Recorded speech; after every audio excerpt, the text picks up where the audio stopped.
Et générique peut se lancer encore une fois.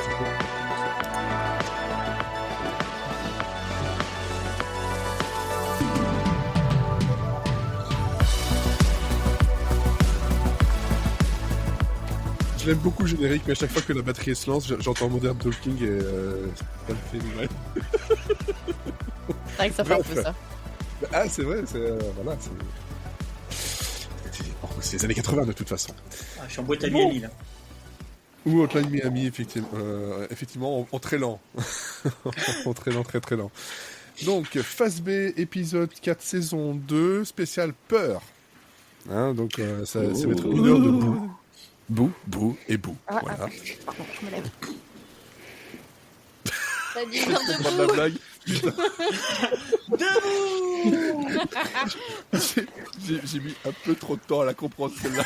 Moi aussi, je me suis dit merde, mais qu'est-ce qu'il a fait? On va avoir besoin de prendre une douche à la fin, après 1 heure debout. Comme disait Chantal Goya.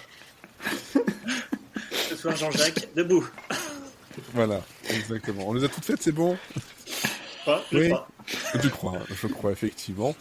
Épisode donc peur parce que, voilà, on enregistre le 30 octobre et demain, 31, ce sera donc la Halloween, la fête bien connue où les gens aiment se faire peur et surtout manger beaucoup de bonbons. Voilà, si vous êtes diabétique, beaucoup trop de bonbons, on fera peur. Ou quoi? Beaucoup trop de bonbons. Beaucoup trop de bonbons. C'était des enfants qui ont des bonbons. Ou mettre des choux de Bruxelles dans des emballages de Ferrero Rocher. Je dis ça. Moi, j'aime bien l'idée de Quentin. Et après, tu bouffes les chocolats en les imaginant chialer chez eux. C'est ça la magie d'Halloween. Qui fait la vaisselle? C'est le fantôme. C'est la. Ah non, c'est ça. C'est pas le fantôme, c'est Sarah. C'est la vieille dame. C'est le fantôme de ça. La vieille dame. Il va se faire maraver. Il va rien comprendre. Avec moi donc ce soir, il y a Sophie. Bonjour. Quentin. Olivier. Et Elodie. Bouh. Bise. Voilà, j'ai gagné. Ah, on a eu 2 bouts. J'ai gagné.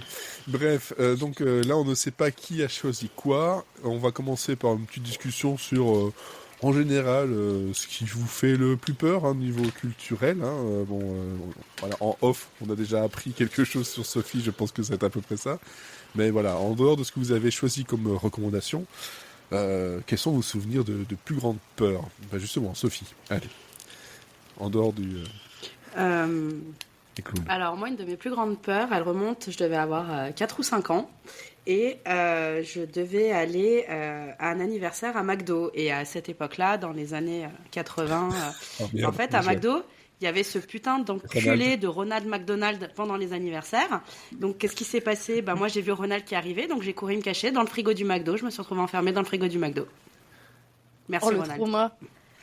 Donc, voilà.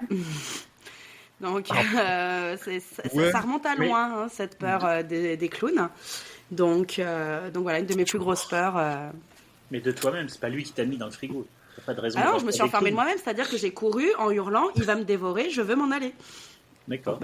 C'est comme ça ma qu'ils mère ont en fait les lui disant, burgers. faudrait... Avec des enfants traumatisés, ouais. Donc voilà. Bon, ça commence bien. Quentin. Moi, vous allez voir ensuite que ça a un lien direct avec le film dont je parlerai, qui n'est pas celui-là, mais qui est sorti la même année et qui a un lien quand même avec le film. C'était E.T. 82. Été 82. Ma maman, qui pense très bien faire suite au marketing très familial de E.T. de Spielberg, emmène son fils de 4 ans voir voir E.T. Je me rappelle d'une chose, c'est d'avoir recommencé le film sur le bord de mon siège pour bien voir, d'avoir fini le film au fond de mon siège recroquevillé, et d'avoir passé 5 ans, d'avoir peur que E.T. vienne me chercher la nuit. Voilà, en termes de trauma, c'est mon premier vrai trauma et durable. Tout ça à cause de cette scène. Globalement, tant que t'es pas une maison, E.T. il vient pas. Hein. Ou un Oui. téléphone. Après, ça peut développer la peur du caca, hein, parce que E.T. ressemble à une énorme merde géante quand même. Hein, donc, Alors, oui, j'aimais beaucoup le caca, je jouais avec énormément, comme tout enfant qui se respecte, mais non, pas du tout. C'est juste- Et donc on est parti. On part loin ce soir, hein, on va vraiment partir loin. Petite sortie de route. Non, c'était cette scène qui est censée être drôle, amusante, où Elliot découvre E.T. dans son champ de maïs en allant chercher son ballon. Donc c'est un peu t'as un flottement, un suspens comme ça, avec des éclairages très à la Spielberg de Nocturne. Et il a sa lampe torche, et donc d'un coup, hop, jump scare, tête d'E.T. effrayée par la lumière, et Elliot effrayé par E.T. Vice-versa. Voilà. Moi, c'est le jump scare qui me fait non seulement détester E.T., mais détester les jump scares encore aujourd'hui. Voilà. Et parce que je trouve que c'est trop facile, en fait. Donc voilà, et j'avais peur que cette espèce de créature dégueulasse vienne me chercher la nuit. Il m'a fallu du temps, voilà. Donc ça, c'était ma première peur, et même si je suis passé outre, ma plus grande peur, c'était ça pendant longtemps. Ah ouais, d'accord. Ok, Olivier. Oui, C'est alors pas drôle. En fait, j'imagine un enfant dans son lit qui dit j'ai peur des caca. Et voilà. Moi, vous m'avez perdu là, c'est bon. Tu n'as Hein. pas écouté, j'ai dit que j'aimais beaucoup ça. Si des psys nous écoutent, hein, ce J'aime soir. bien le- Silence en se léchant les babines. le beaucoup est très flippant quand même. C'est beaucoup ça. Le caca, c'est délicieux. Fais un peu ton son, Quentin, parce que je trouve que tu as la voix un peu basse là. C'est peut-être que moi, mais non. Je crois. Le micro est un peu bas de ton côté. Ah, pardon. Oui, voilà. Je sais Je pas laisse comment vérifier je peux- pendant ce temps-là avec peut-être côté Windows. Olivier. Oui, alors moi j'ai plein de peurs, mais qui n'ont pas de rapport avec des trucs culturels. Globalement, j'ai rarement eu vraiment très peur devant un film, rarement eu très peur devant une série, rarement eu très peur en lisant un livre. Donc c'est autant j'ai le vertige, je suis claustro, je suis tous les trucs dans la vraie vie, j'ai peur de tout. Autant quand je regarde un film, j'ai pas du tout de peur. Je crois que le seul film qui m'a fait peur et quand je le revois, je me demande toujours pourquoi. C'est Suspiria la première fois que je l'ai vu. Où Ouais. pour le coup l'ambiance m'a fait vraiment flipper. Bon, c'est vrai que maintenant quand je le revois, je me dis pourquoi t'as eu peur devant ça, mais en fait le côté toutes les pièces sont rouges ou vertes ou avec des petites voix de sorcières un peu partout, des sons qui arrivent de nulle part, et voilà, enfin ça c'est... Moi, je suis beaucoup plus sensible finalement à l'ambiance et à l'atmosphère que en termes de peur, que vraiment au jumpscare ou j'ai pas besoin d'un jumpscare je préfère une ambiance qui va faire flipper que un gros jumpscare dont je me fous un peu en fait. Donc et depuis tout petit, parce qu'en fait même des films qui peuvent faire peur à des enfants, je les regardais assez tôt et j'avais pas de... En fait, j'ai souvent différencié la fiction de la réalité, donc du coup... Et pour moi, finalement, les films d'horreur n'ont pas cette fonction de me faire peur ou de m'angoisser. C'est plus une fonction de me faire rire. Et c'est pour ça que j'ai du mal D'accord. avec les films d'horreur modernes, c'est que je trouve qu'ils se prennent beaucoup trop au sérieux. Et voilà, donc moi j'ai toujours préféré les films d'horreur un peu second degré, qui ne se prennent pas au sérieux, qui se prennent pas la tête, aux franchises actuelles qui sont très très très sérieuses et qui pensent nous faire peur alors qu'en fait on s'en bat les couilles. Donc t'es en train de nous dire qu'à 5 ans, tu regardais Freddy, tu rigolais quoi. Alors Freddy je l'ai vu tard, mais j'ai trouvé ça vraiment très nul. Donc Cette soirée est faite pour m'énerver. Hein. Mais c'est beaucoup trop bien. La soirée n'est pas faite pour t'énerver. Ah mais Freddy, C'est pas faux, c'est pas faux. c'est pas très bien réalisé, ça manque de rythme, re-regardez-le maintenant, vous verrez, peut-être que quand on le voyait à l'époque c'était bien, mais maintenant c'est pas ouf. Il y en a quand Franchement, même un où Johnny Depp il meurt dans d'atroces souffrances et ça c'est super cool. C'est le premier. C'est le premier ou le deuxième? Non, c'est le premier. Où il C'est le premier. aspirait et après il ressort en Ouais, je sais, ouais. grenadine. Ok. Est-ce que tu m'entends un peu mieux? J'ai monté le... Oui, c'est très bien. le Maintenant, micro. c'est très bien. D'accord. Merci Parfait. beaucoup. Mais je vous en prie. Et toi, Elodie? Ouais, moi je rejoins la team des anti-jumpscare parce que pareil c'est trop facile en fait. Si Voilà. j'ai envie de voir ça, je vais faire du train fantôme à Disney quoi. Et en vrai, je trouve ça ridicule. Si c'est le seul moyen que ça a trouvé pour surprendre tes spectateurs, c'est que t'as aucun talent en fait. D'ailleurs, à propos de train fantôme à Disney, si je pense que le truc qui m'a fait le plus flipper dans ma vie, c'est la maison hantée de Universal Studios à Los Angeles, où là c'est des vrais comédiens qui font les fantômes et les machins. Et là, j'ai pas du tout aimé. J'avais surtout peur de frapper quelqu'un malencontreusement. Voilà. Je comprends. Mais Désolé de t'avoir coupé. non, t'inquiète. Et en fait, c'est ça. Enfin, à plein de trucs où t'as forcément une réponse physique, mais enfin, tu contrôles pas. C'est juste la nature qui est faite comme ça. Je trouve ça très flemmard.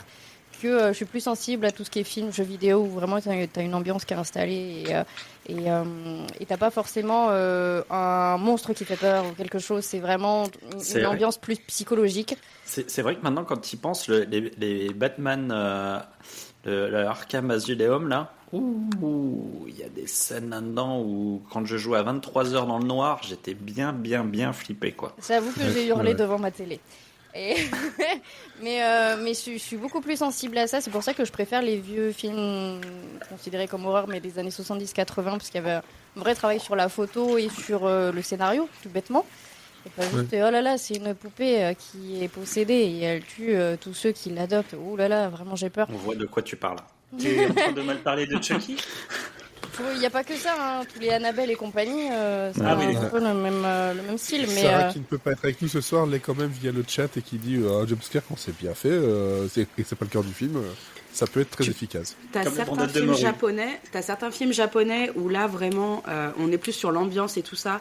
Mais le Darkwater japonais, moi j'ai dormi avec une veilleuse pendant 3 semaines. Je veux dire, j'ai pas pris Oui, l'ascenseur et j'habitais au pour- 9e. Hein. Mais pour le vraiment, coup, c'est. Pour le coup, les Japonais et les Espagnols, ils arrivent à faire le bon mix entre le jumpscare et l'ambiance qu'il faut, quoi.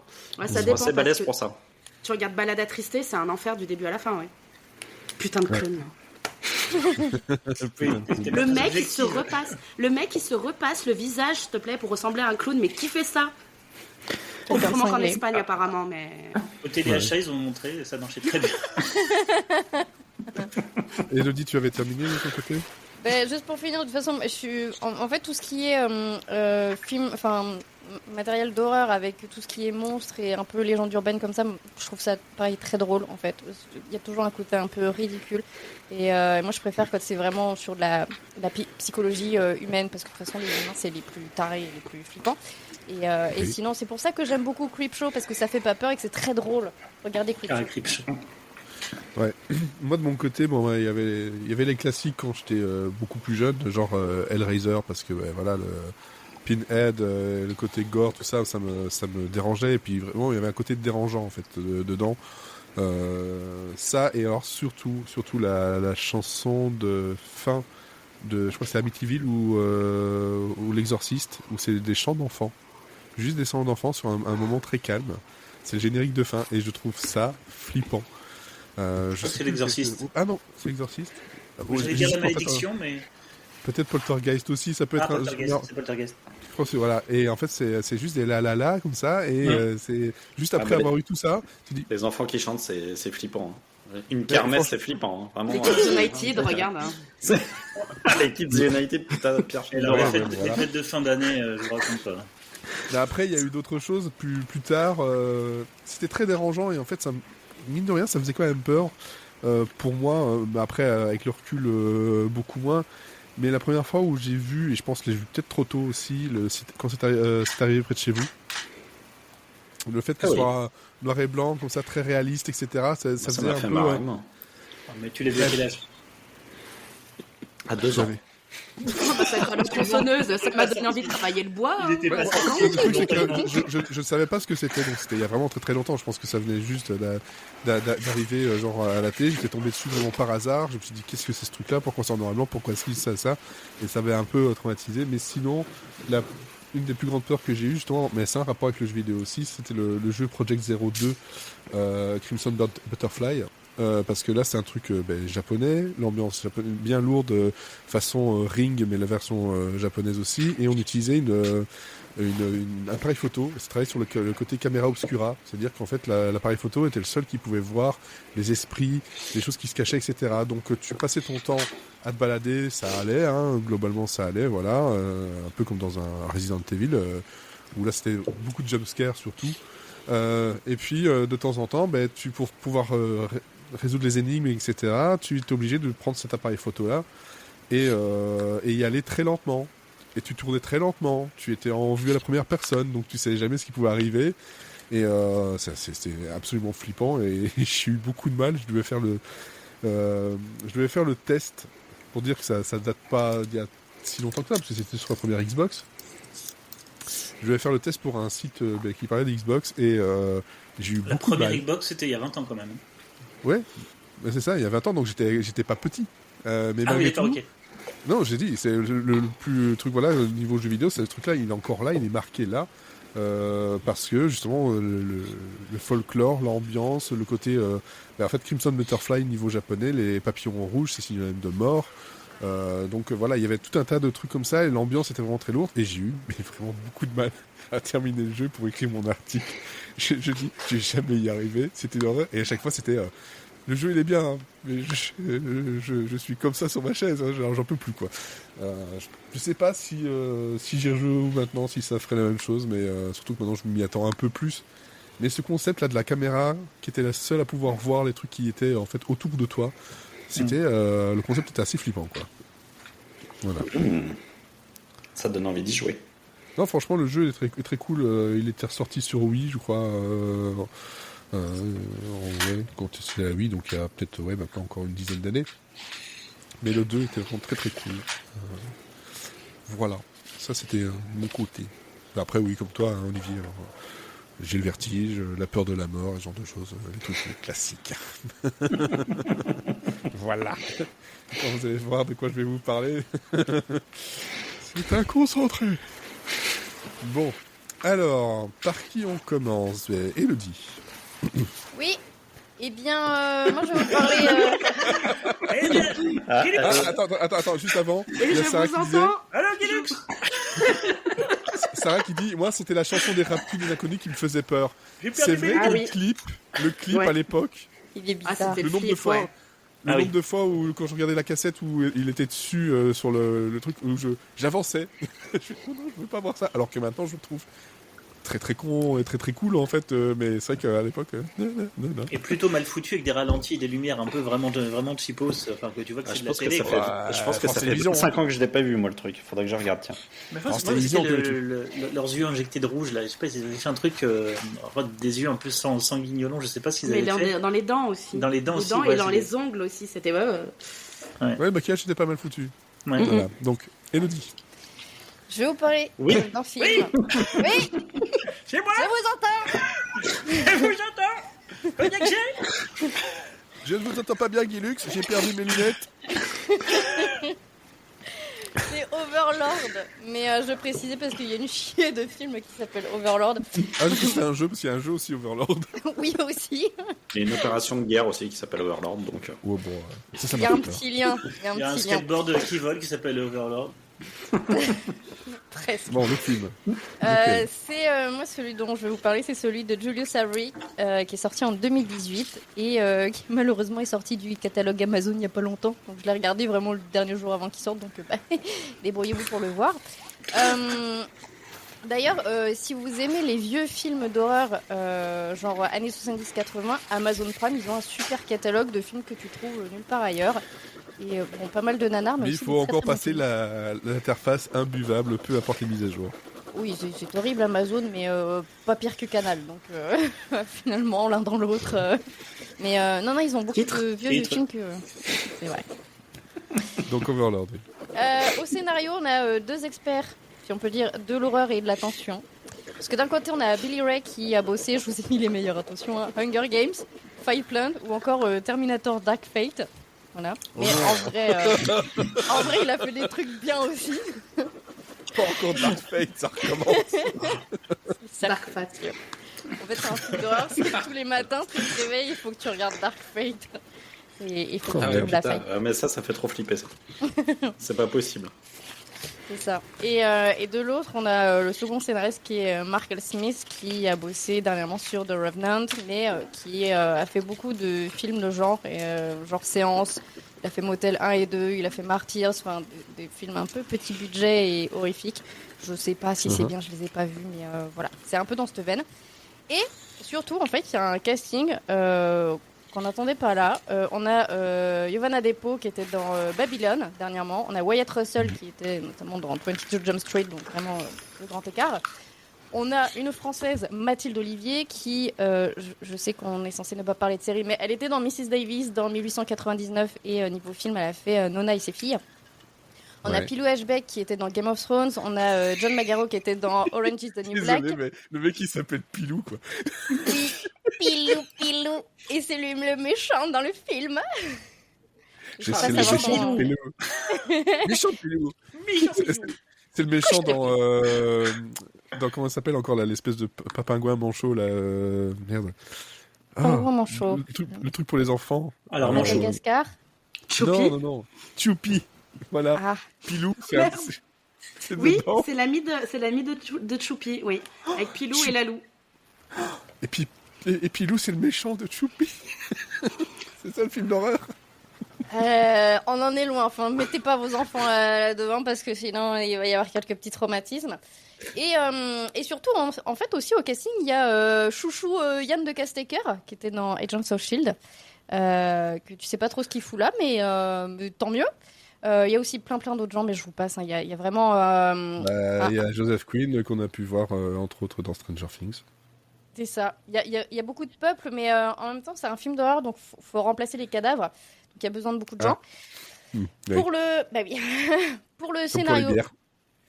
Oui, c'est ça. L'un des deux est moins sanguinolent normalement, mais on sait jamais.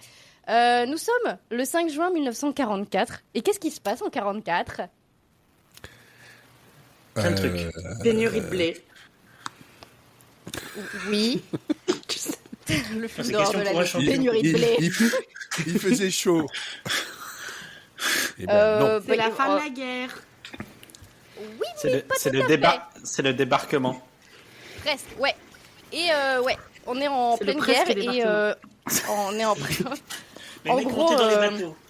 En gros, on est un petit peu beaucoup envahi et il y a un petit peu des Américains chez nous qui facilitent un peu le synopsis du film. Et c'est qui les méchants ? Les Les Allemands. Allemands. Les Français. Gérald Darmanin. Les collabos. Donald Trump. Les Michel Fugain. nazis. Ah, bon Michel, qu'est-ce qu'il- Parce qu'ils sont Ouais. méchants, les nazis.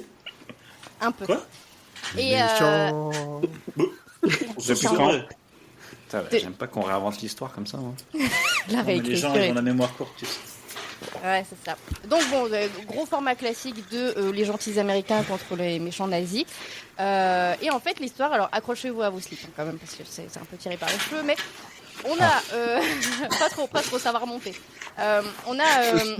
Le film vachement haut, quand même. Pas trop, ça va remonter. Non, mais attendez, il y a un truc qui s'est passé quand même. On dit accrochez-vous au slip, et il y a Sophie qui a fait ça. J'espérais que personne ne ferait attention. Il faut que tu décrives pour nos amis qui n'ont pas l'image. Elle a remonté ses bretelles de soutien-gorge, je pense, hein, parce que vu là où tu prenais le truc, c'est... Ou alors t'as le slip vachement haut. Elle, Oh, Elle a un c'est slip. trop gentil, slip. Elle a un slip de grand-mère. c'est Jacques Chirac. Ça, c'est un cheveu vert. C'est pour accompagner Sarah, tu vois, en mode grand-mère. Et là, Ah, dans si 30 tu nous secondes, écoutes, je t'aime. dans 30 secondes, il y a un message sur le chat parce qu'il y a le décalage. Désolé, vas-y. Donc, on a un peur. groupe de soldats américains qui, le but, c'est qu'ils vont être parachutés au-dessus de la France, près d'un petit village, et leur mission, c'est de détruire une tour radio qui est dans une église, je crois, un truc comme ça. Sauf que les avions, ils se font tous dézinguer, tout le monde crève, ils sont tous déchirés dans tous les sens, sauf un groupe d'irréductibles soldats, parce que sinon, il n'y aurait pas de film. Et bizarrement, c'est les plus connus du casting qui survivent, alors ça, vraiment, on s'y attendait pas. Bon, tiens. Mhm. Et c'est pas parce qu'il y a des bras et des jambes qui volent dans tous les sens qu'ils vont arrêter la mission. Oh bah non, c'est des professionnels quand même avant tout, même s'il y en a comme 2-3 qui essayent de s'échapper. Et donc ils vont commencer à s'infiltrer dans le village et ils vont rencontrer Chloé, une jeune Française chez qui ils vont se réfugier. Bon, ils lui laissent pas trop le choix, la pauvre non plus.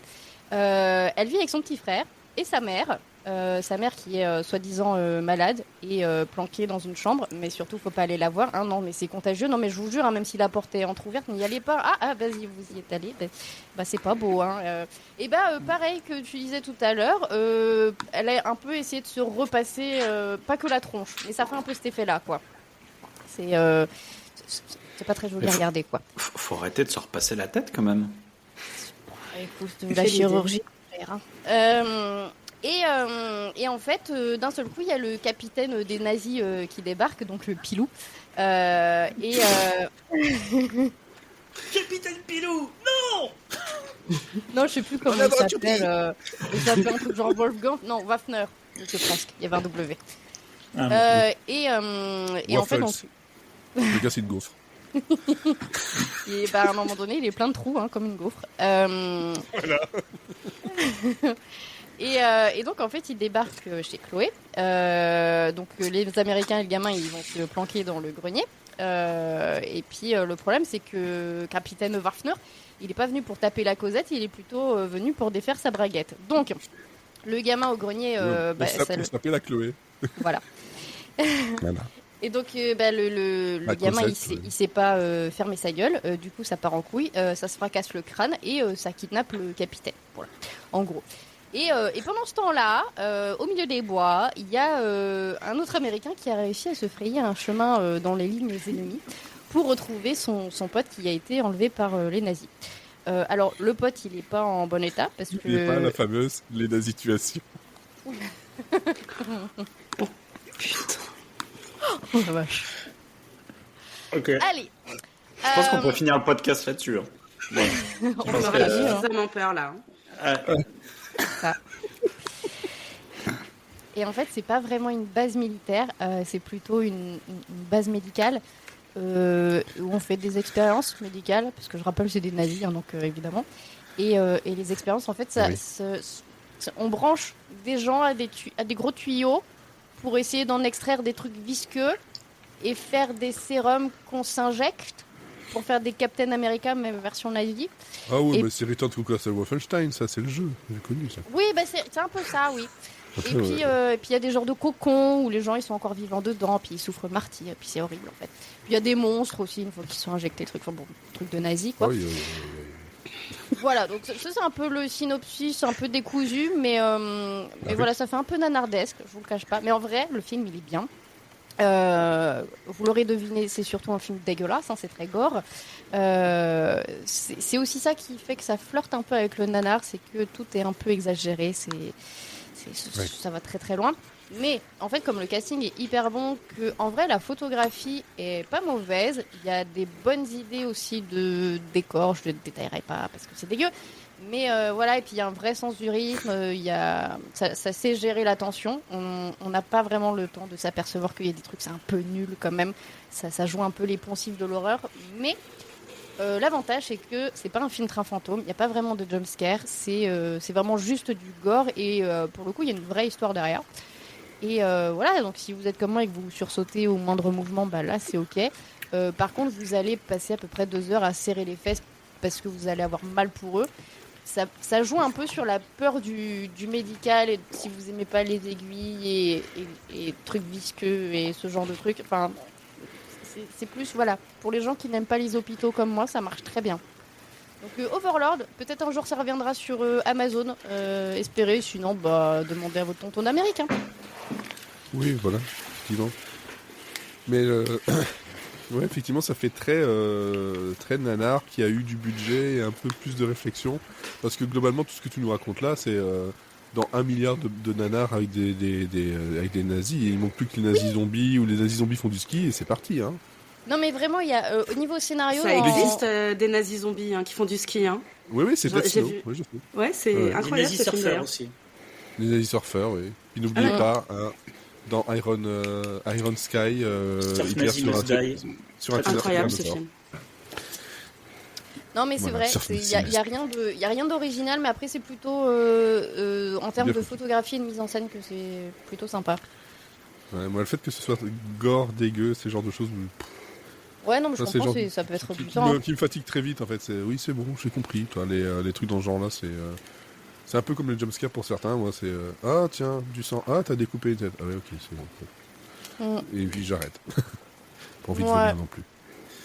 Ok, donc ça c'est Overlord, donc de 2018, et bon bah là c'est en DVD, je suppose, DVD Blu-ray, sinon nulle part pour l'instant en streaming, enfin plus C'est maintenant. ça. Quentin. Écoutez, moi je suis exactement comme vous, donc je suis content. C'est-à-dire que pour moi les deux piliers de la mauvaise horreur, c'est le gore, les jumpscares, qui sont pour moi deux aveux de je ne sais pas trop comment te faire peur, donc je vais te montrer du sang, des organes et te faire sursauter parce que quelqu'un sort de derrière une porte. Moi, ce qui me fait peur, c'est les ambiances, surtout. Et du coup, j'ai décidé de vous parler du film qui me fait encore aujourd'hui le plus peur, pas en termes de peur que je peux pas dormir, c'est en termes de l'ambiance que ça installe et du malaise qui procure, c'est The Thing de Carpenter, qui pour moi est le plus grand film d'horreur ever. J'ai mis très très longtemps à venir au film d'horreur pour la raison scientifique que je suis une flippette. Ça aide, c'est un peu comme moi ça. Et donc, j'ai mis très longtemps à y venir, mais vers mes 20 ans, je me suis dit quand même visiblement plein de trucs très bons dans le genre, donc essaye de regarder les meilleurs. Donc je me suis un peu documenté et j'ai vu que très souvent revenait The Thing, donc c'est vraiment le premier film d'horreur que j'ai regardé, et bénédiction et malédiction parce que je compare tout à The Thing depuis et c'est imbattable, donc je suis assez critique envers l'horreur en général, ce qui n'est pas mon genre préféré. Mais The Thing, pour moi, c'est pas un film d'horreur. C'est justement pour ça que ça collait au thème et que je l'ai choisi. C'est que c'est un film de peur, c'est un film d'ambiance. Donc, il date de 82, comme je vous le disais tout à l'heure, il y a un lien avec E.T. Il est sorti l'été 82. Ça a été un flop énorme, notamment parce qu'E.T. est sorti la semaine d'avant, où il y avait un gentil extraterrestre. Et Carpenter, qui est le nihiliste qu'on connaît, si vous connaissez un peu sa filmographie, avec New York 97 ou Los Angeles 2013 qui se finit très mal, Prince des Ténèbres qui a la fin la plus sombre, je pense qu'il n'y a pas une fin plus pessimiste que ça, où clairement le mal envahit le monde et puis c'est fini, voilà, c'est la fin de l'humanité. The Thing, c'est de la noirceur, c'est un extraterrestre qui arrive sur Terre mais pas du tout gentil et en fait qui était là depuis déjà très longtemps, puis en fait donc l'histoire, je vous la fais courte, c'est une station polaire dans laquelle il y a une équipe météorologique qui surveille ce qui se passe un petit peu dans le cercle arctique, à savoir rien du tout. Donc ils s'emmerdent très profondément, donc ils passent leur temps à faire du ping-pong, du roller, écouter de la musique, jouer aux échecs et surtout picoler. C'est exclusivement des mecs. C'est un cast entièrement masculin et une atmosphère du coup qui est dénuée de toute possibilité d'un peu de légèreté. Enfin, c'est du viril du début à la fin, et il n'y a pas de légèreté possible en fait, et ça se sent dans le casting. Les acteurs le disaient aussi pas mal, que dans l'atmosphère sur le tournage, en fait, le fait qu'il n'y ait pas tu puisses pas faire ton coq devant une actrice par exemple, ça a installé une ambiance tendue tout le temps, et ça tombe bien puisque la tension c'est vraiment le mécanisme principal du film. C'est ce avec quoi va jouer Carpenter du début à la fin, comme Hitchcock. Pour moi, c'est le maître de la tension dans ce film. C'est-à-dire qu'il va te prendre, il va te mettre sous pression dès le début avec la première scène, puis après il va te lâcher, il va te faire un petit peu rigoler, puis après il va te rechoper juste quand tu te relâches, et il va jouer avec toi comme ça, comme un yo-yo, pile au bon moment, pile à chaque fois au moment où tu commences à te détendre, au moment où il considère des moments de connivence entre eux dans l'équipe météorologique. Hop, un petit coup de musique qui me permet d'aller sur Ennio Morricone. Alors Carpenter, c'est un fan absolu de western et de War Dogs. Le film de The Thing, c'est un remake de La chose d'un autre monde, qui est un film de War Dogs des années 50. un film qu'on voit à la télé dans Halloween, qui est le film que regardent les gamins dans Halloween 4 ans, 6 ans avant The Thing. C'est le film que regardent les enfants à la télé, donc ils ne savaient pas encore qu'il le ferait, ce film, mais c'est un fan de Howard Hawks, de western, donc il le tourne en cinémascope, comme à l'ancienne, et il filme des grands espaces, non pas désertiques, mais arctiques, en écran large. Il met un sombrero à Kurt Russell pour en faire un cow-boy qui n'a rien à foutre là, le sombrero. Si tu te demandes 2 secondes pourquoi est-ce que le héros a un sombrero, mais c'est un héros solitaire, avec un chapeau de cow-boy. Tous les films avec Kurt Russell, il devrait porter un sombrero, ça lui va bien. Hein. Ah oui, non, mais de toute façon, c'est pas pour rien que c'est le héros carpenterien, c'est le héros solitaire, c'est le cow-boy en fait. C'est le cow-boy moderne. Dans New York 97, c'est la même chose. Dans Invasion Los Angeles aussi, ouais. Aussi, ah oui, bien sûr. De toute façon, Carpenter, très souvent, va passer son temps à faire des westerns. Tu regardes Vampire, c'est un western avec des vampires. Mais oui. T'as le slide de la guitare, t'as les couchers de soleil, voilà. Bon. Les Desperados, c'est des vampires, mais c'est tout. Là, c'est pareil. Et c'est ça qui est incroyable, c'est-à-dire qu'il arrive à te mêler un western dans un film d'invasion extraterrestre, dans un slasher, parce que ça reste quand même le réalisateur d'Halloween, donc ils vont tous y passer un par un, et enrobé dans un whodunit, donc un Cluedo géant. C'est-à-dire que tout le monde est suspect, 20 ans avant Scream, et c'est ça qui est absolument génial, c'est que tu vas pas avoir comme dans un slasher où un parrain va se faire dégommer, mais il y en a que tu préfères à d'autres, et quand il y en a un qui crève, tu dis lui c'est pas très grave, tu t'en fous un peu. Là ils sont tous plutôt attachants, tous plutôt sympas, et le mal arrive par un chien, donc par le familier, dès le début, poursuivi par un hélicoptère, et le pilote de l'hélicoptère tire sur le chien. Et ça commence directement par cet inconnu-là, par le début de ce Cluedo géant, c'est un chien qui se fait poursuivre par un hélicoptère, et ça tire sur le chien. Pourquoi ? Eux, ils prennent peur, ils croient qu'ils se font attaquer, ils tirent sur le hélicoptère. Ouais, c'est ça surtout. C'est que plutôt que de tirer sur le chien, ils tirent sur l'hélicoptère en se disant c'est des gens qui vont nous. Ah non, mais c'est l'hélicoptère qui tire sur le chien. Oui, mais après les autres tirent sur le. Bien sûr. Après les autres l'hélicoptère. Dégomment l'hélicoptère. Mais à aucun moment ils se disent tiens pourquoi ils tirent sur un chien. Mais bien sûr. Mais ils préfèrent le chien à l'humain. Sauf que ça va leur. Sauf que c'est voilà. Pour moi, c'est un peu Covid the movie, hein, c'est-à-dire que c'est une épidémie cachée qui arrive avec un animal, et puis tout le monde peut l'avoir, mais personne dit qu'il l'a, même s'il l'a. Non, c'est hyper intéressant que tout le monde soit suspect comme ça. On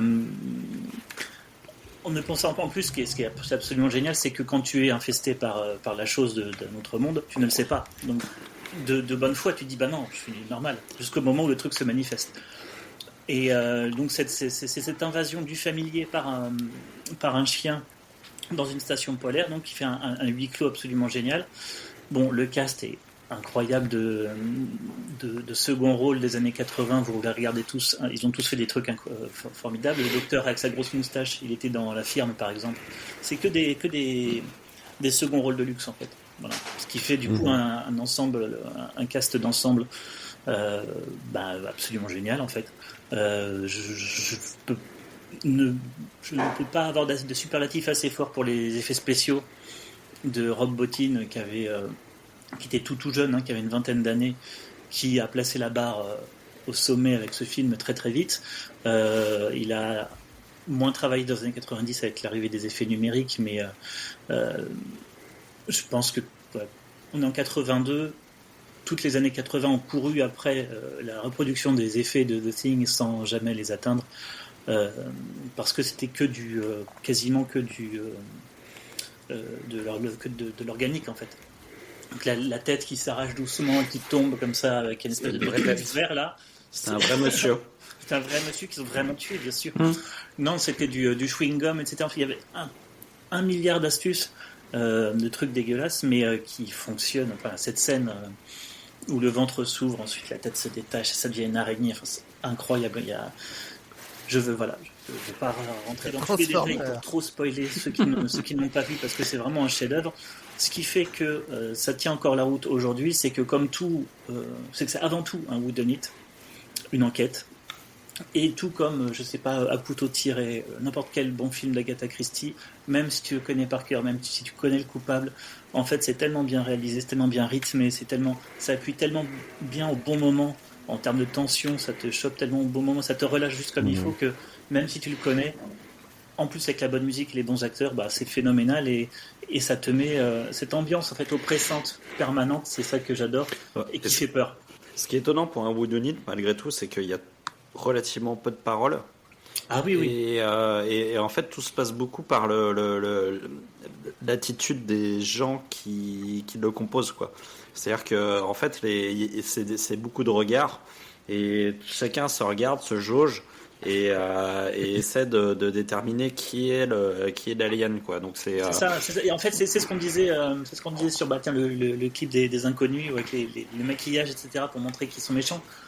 T'as aucun signe extérieur en fait. Personne ne peut savoir qui l'est, personne ne peut savoir qui c'est, parce que c'est pas, tu vas avoir les yeux noirs comme un démon, tu vois. Dans un film typique d'horreur, tu vas être infesté par un truc, tu vas avoir les pupilles qui deviennent toutes noires, ou t'as un signe physique, ou tu montres une morsure pour les vampires, ou là t'as rien. T'as absolument rien. En termes de rythme de film, je trouve que ça emprunte vachement à Alien en fait, le premier Alien. Vraiment dans la rythmique et dans cette possibilité de laisser des moments de sans parole, où c'est juste de l'ambiance, où c'est juste on est vraiment dans ce cinéma là et ça fonctionne super bien, quoi. Voilà. Et puis une influence énorme sur l'horreur en général, en allant jusqu'à Tarantino et ses 8 salopards, qui n'est pas un film d'horreur mais qui fait un remake de The Thing dans un western, en reprenant Ennio Morricone à la musique, parce que la musique est d'Ennio Morricone dans le premier. Et qui est un des meilleurs Tarantino de ces dernières années. Moi, je le trouve fabuleux. Il y a beaucoup de gens qui le trouvent trop bavard, mais je trouve que c'est... Ben non, il est fabuleux. Je trouve que c'est The Thing avec le commissariat. Alors pour le coup, ça parle beaucoup plus que dans The Thing, mais par contre, c'est beaucoup plus intelligent. Enfin, c'est très intelligent parce que ça joue justement sur les arrière-plans et sur les attitudes de chaque personnage. Donc finalement, tout en étant très bavard, malgré tout, il joue sur le même plan, quoi. Voilà. Et puis pour la petite histoire, le scénario, c'est le fils de Burt Lancaster qui l'a écrit sur une dizaine d'années, dans les années 70. Il y a eu 4 moutures.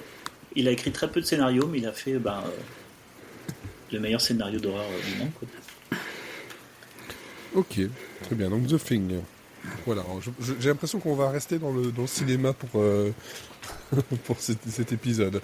Je dis ça parce que en même temps, ce que je vous propose maintenant, ça reste du cinéma. Ça se trouve, je vais vous parler de Taylor Swift, on sait pas. Ça peut faire peur. Ce qui marcherait. Ça peut faire peur. C'est vraiment effrayant, ouais.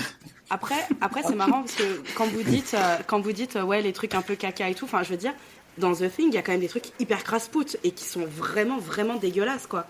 Et alors oui, mais ça peut envie de croiser des chiens pendant 2 ans après, quoi. Ça relève de l'extraterrestre, en fait. C'est pas je vais t'ouvrir le bide et t'as ton foie qui tombe, ou par exemple le démembrement dans les films de zombies, que ce soit Shaun of the Dead ou La Nuit des Morts Vivants ou ce genre de choses, ça va plus m'écœurer. Après c'est personnel, hein. J'ai rien de rationnel là-dessus, mais une sorte, je vais voir l'effet spécial, en fait. Je vais être fasciné par la créature que ça donne, tu vois, que la tête qui s'arrache doucement, qui devient une araignée, qui monte au plafond, et puis qui crie, qui s'en va, là-bas.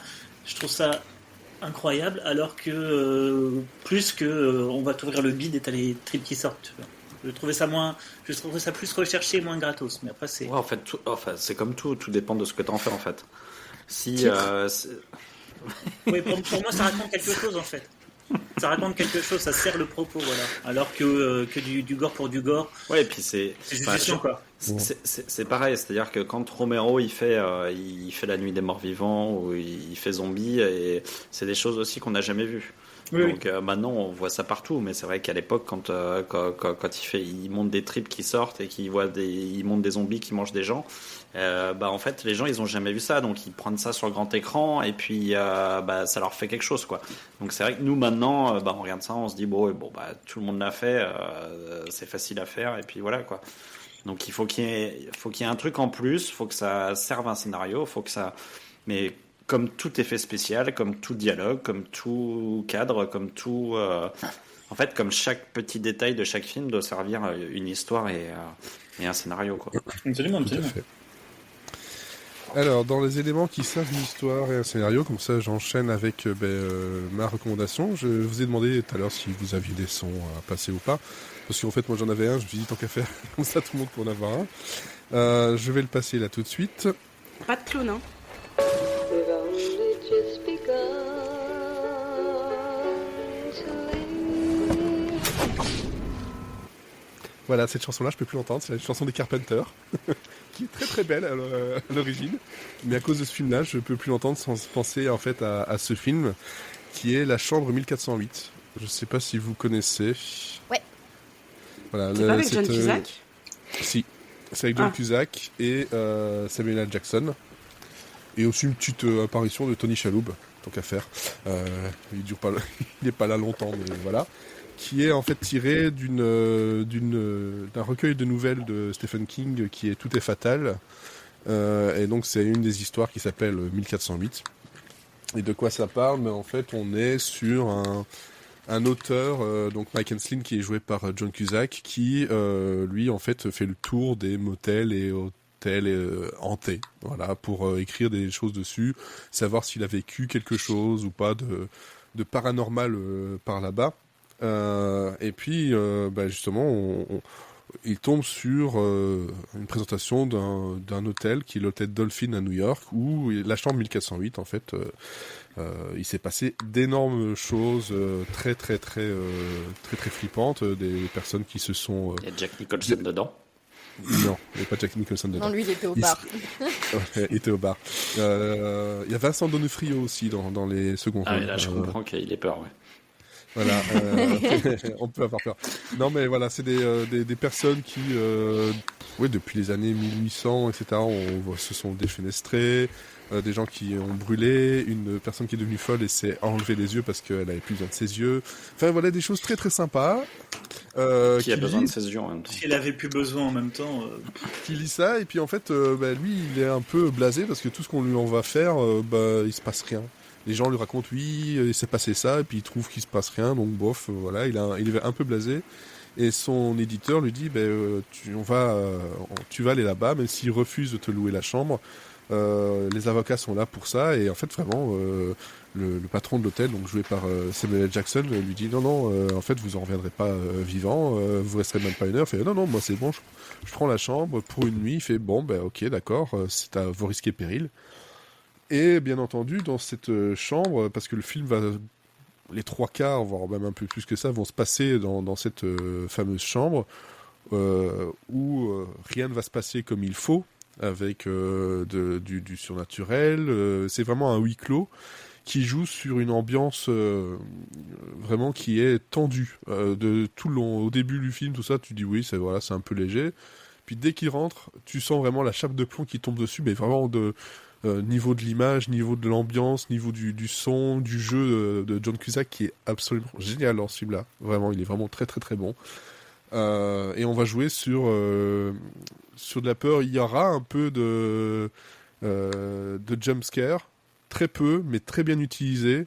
C'est plus l'horreur psychologique. On va aller chercher dans la psyché du personnage, on va aller chercher dans ses peurs, dans les peurs d'un peu tout le monde. D'ailleurs, je pense que, si je me trompe pas, Sophie, tu ne pourras pas revoir le film.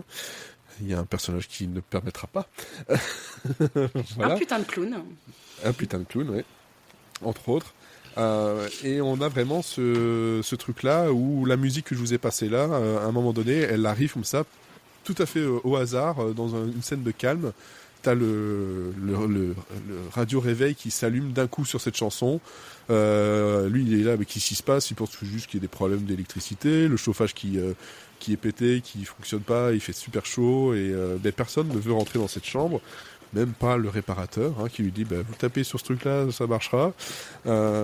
Puis bon, voilà, je vais pas vous divulgacher tout ce qui se passe dedans, parce que vraiment, c'est un truc qui, sur ces 1h40, 1h50, tiennent en haleine jusqu'au bout, et même la scène finale laisse une tonne de questions du pourquoi, du comment, et de ce qui a pu bien se passer là-dedans. Il y a eu des éléments en fait qui, en tant que parent, quand je l'avais vu à l'époque, j'étais pas encore père. Je l'avais vu au cinéma, et là, le fait de le revoir ici en étant père, et une certaine scène que on trouve très facilement sur YouTube dès qu'on tape chambre 1408, elle a été très très très compliquée à vivre. Très compliqué à vivre. Donc en fait, je l'avais déjà mal vécu le film la première fois quand je l'ai vu au cinéma. Je l'ai revu une ou deux fois depuis, et là je l'ai revu pour le podcast. J'étais pas bien. J'étais vraiment pas bien du tout, parce que c'est vraiment bien écrit, c'est bien joué, et à la réalisation on a c'est Michael Afstrom qui a pas fait grand chose, si ce n'est un truc qu'on connaît un peu tous ici. Vous savez, Évasion, vous vous souvenez? Ouais. Voilà, avec Stallone. C'est lui. Ça n'a rien à voir. Mais derrière... Non, ça n'a rien à voir, mais derrière ça, il y a un duo de scénaristes qui ont réécrit, donc Scott Alexander et Larry Karaszewski, qui ont écrit des choses comme Man on the Mood et Ed Wood. Désolé, j'ai mélangé. Man on the Mood ou Man on the Moon? Man on the Moon, mais j'ai mélangé avec Ed Wood. Et Ed Wood, Larry Flint, ils ont Big Eyes, le film Chair de poule de 2015. Voilà, et dernièrement, le dernier qu'ils ont écrit, c'était Big Eyes, ça peut être passible de peine de mort quand même. Hein. Oui, mais tout ce qui est Burton de toute façon. Voilà. Pardon. Post une certaine période. Oui, si j'aimais l'expression, je dirais que ça tire à balles réelles. Hein. Après Batman, le défi, il a plus rien fait de bon. On est d'accord. Oh non, abuse pas. Après Sweeney Todd, et Sweeney Todd encore c'est une purge, hein, mais. Sweeney Todd, ouais. Frankenweenie, c'est bien. Non. Ah, j'ai Le pas court-métrage, pas le long-métrage. Si, c'est bien. Si tu connais pas le court-métrage. Excuse-moi, j'ai poncé le court-métrage et j'aime beaucoup le long-métrage. Je ne vous excuse pas, monsieur, vous avez tort. Bref, de toute façon... Je vous ai laissé parler. Dans Frankenweenie, juste pour la vanne où il y a une tombe à un moment donné où il y a marqué Goodbye Kitty, rien que pour ça, je trouve que le film... Ah oui, d'accord. Ça m'a fait tellement rien. Sur ce genre de blague, quoi. Je vois. Ah bah, c'est drôle. On va se mettre d'accord, Tim Burton c'est surfait. Bref, voilà, j'ai donc Par vu... contre, la chanson de 88, c'est vachement Du coup, bien. on n'est pas du tout d'accord. On n'est pas du tout d'accord. Ça n'a aucun sens. Et Edouard reste quand même un de mes films préférés, quoi. Donc, Batman. C'est de la merde celui-là, Édouard Romain d'Argent, c'est fait pour chialer les petites jeunes filles là pour rien. Oui, je suis une jeune fille. Il est nul à chier en plus. Oh, ça C'est fait moi longtemps.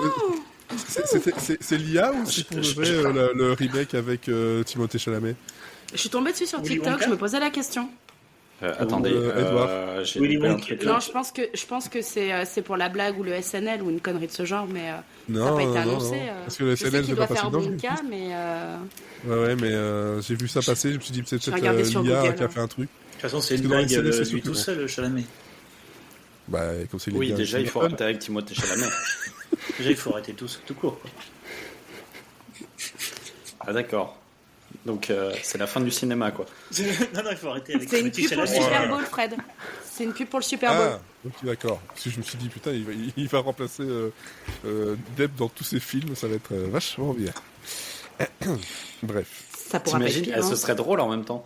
Donc, il y a un mec qui refasse tous les films de Johnny Depp. Le film, Ce C'est serait ce qu'ils ont génial. fait déjà avec Kevin Spacey. suite à l'annulation de Johnny Depp, nous ferons toute sa filmo depuis le début. Ce serait Pirates des Caraïbes, Timothée Chalamet. Bon, ce qui est con, c'est qu'on est tombé sur Avec, Timothée Chalamet, quoi. Ouais, Johnny Depp, quoi. Moi, je l'aime bien, Timothée Chalamet. Oui, mais bon, c'est pas objectif. Non, mais s'il te plaît, j'ai l'âge d'être sa mère, alors c'est pas Henri Cavill, quoi. Oui, Donc, bah, restons bon. calmes. J'ai l'âge de ça. Sa mère. Il a quel âge Bah, Il a 21 ans, il a 22 ans. Eh ben, je pourrais l'avoir eu à 17-18 ans, donc ouais, si, c'est faisable. Et toi, Elodie, Ça se fait qui a aux vu États-Unis. La chambre de 408, tu te rattrapes Ouais. le truc. Et ben j'ai beaucoup aimé et vraiment on m'a forcé pour le regarder parce que j'aime pas regarder les films d'horreur et voilà. Ouais, mais pareil. Mais en vrai, on va aller au cinéma. C'est encore pire, tu peux pas t'échapper. On l'avait traîné. Oui, c'est Mais vrai. par la non, chaussette. c'est très précis. Mais j'ai Ça, beaucoup c'est le aimé. Titi. C'est gênant. Mais non seulement, rien que pour la mise en scène et tout le côté technique derrière en fait. Parce que si vous avez l'occasion, regardez aussi le making of parce qu'il y a un gros Ouais. travail des décorateurs et tout ça, C'est c'est ce que incroyable. j'allais ajouter, c'est ça, les décors, en fait, tout le travail d'effets pratiques.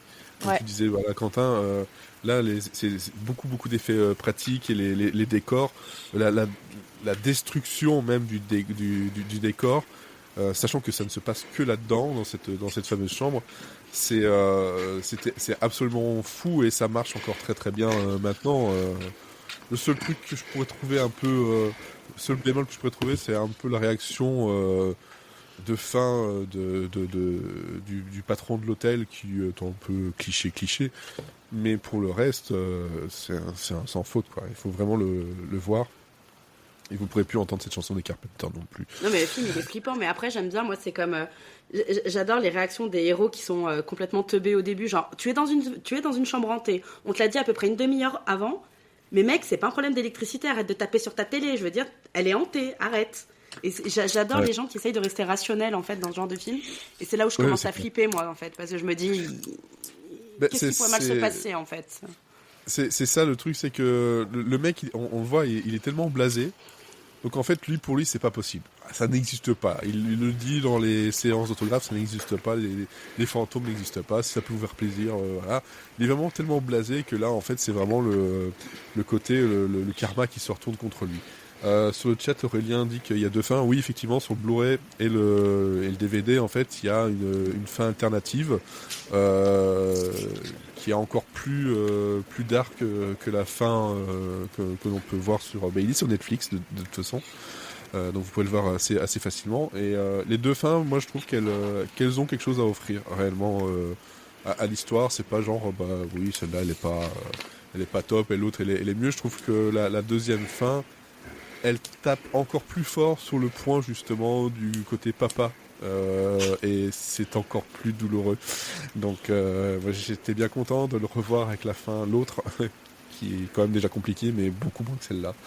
Donc ouais, c'est un film qui va vous mettre un peu sur le cul, qui m'aime beaucoup et dont les jumpscares vont faire mouche parce qu'en fait on est tellement tendu tout le long que le moindre petit truc qui va craquer ou qui va pas fonctionner correctement, on va s'attendre à ce qu'il y ait des choses justement derrière qui arrivent.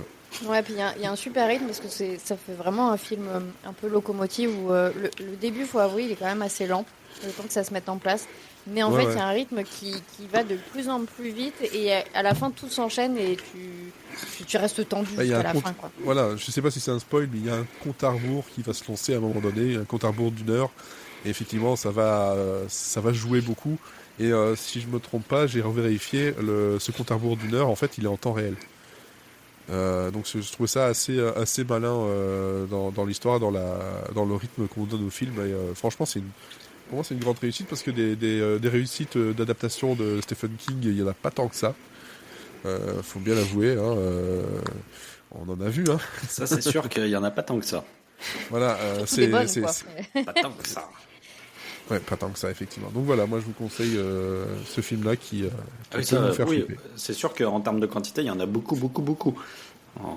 Des bonnes. Ouais, en qualité. Bon. Mais là, justement, et pourtant, c'est pas forcément le plus connu, et c'est ça qui est, je trouve, dommage, parce que les acteurs font tous vraiment très très bien le boulot, et sont à fond dedans, et John Cusack, moi je l'aime beaucoup, et là, il est vraiment excellent.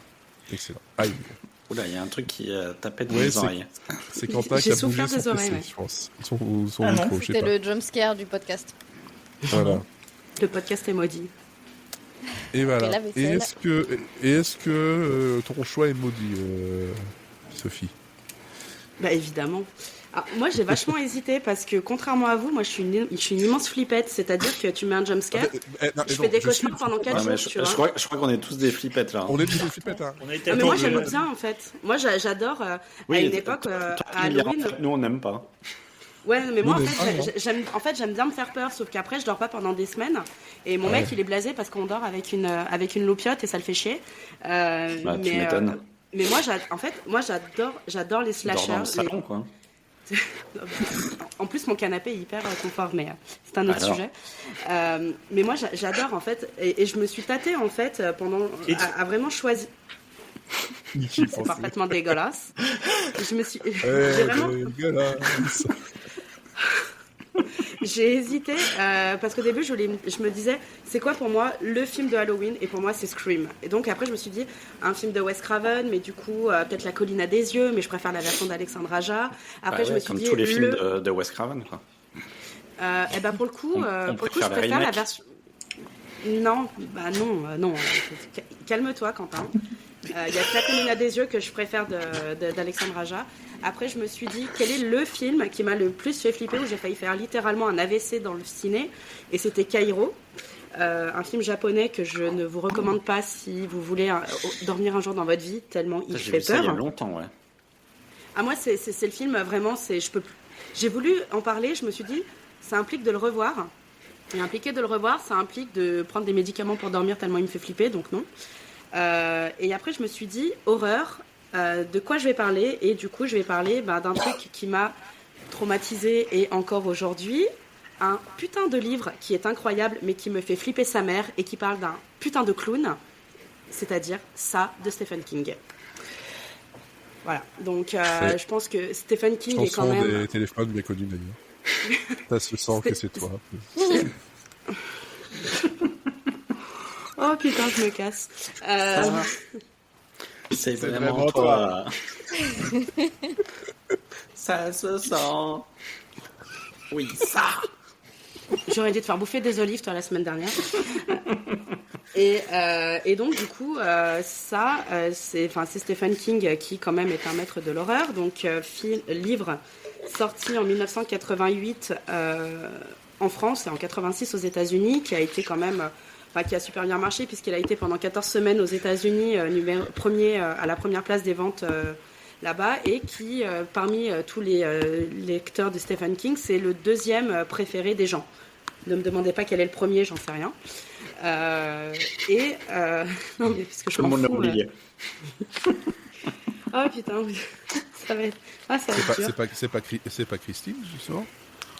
Bah, je pense que c'est soit ça, soit Carrie, parce que Carrie, en termes de livre, est quand même aussi incroyable. Hein? Ou Mireille. Pour les Christine, dentistes. Carrie, Mireille. Secrétaire en tout cas. En même temps, Mireille Mathieu, c'est un bon livre d'horreur. Ouais. Ou une comptable. C'est pas trop.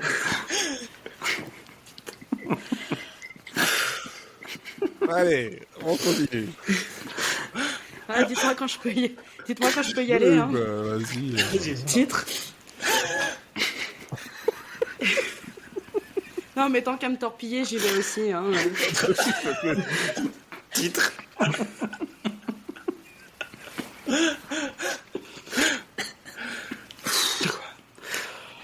Vas-y, parlons clown. Allez, c'est bon. C'est le Donc, moment de du parler coup- des clowns. Bordel. De quoi ça parle? La guerre des clowns. Ça part. Je vais démissionner. Hein. La Vraiment, je des clowns. vais démissionner. Star Wars, la truc des clowns.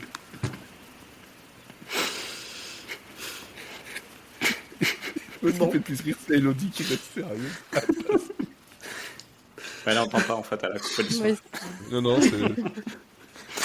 on a plus internet ici. Je note que la Ça, prochaine ça fois que parle je de quoi serai là, dès que vous allez ouvrir la bouche, mais vous n'allez pas pouvoir en placer une. Du coup, ça, de quoi ça parle? Ça parle d'une espèce d'entité un peu extraterrestre qui est là depuis des millions d'années, qui est arrivée vraiment quand la Terre a commencé et qui, tous les 27 ans, se manifeste et va dévorer des gens. Donc, quand il y avait des dinosaures et des hommes de Néandertal, c'était pas fun parce qu'on ne savait pas.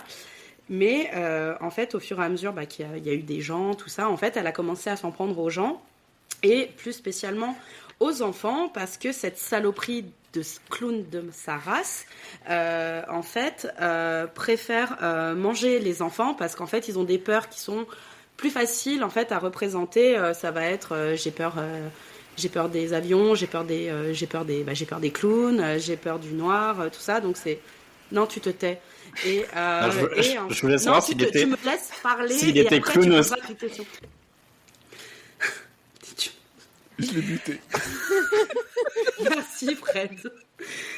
Tu te tais, je finis et tu poseras tes questions de con après. Donc, du coup,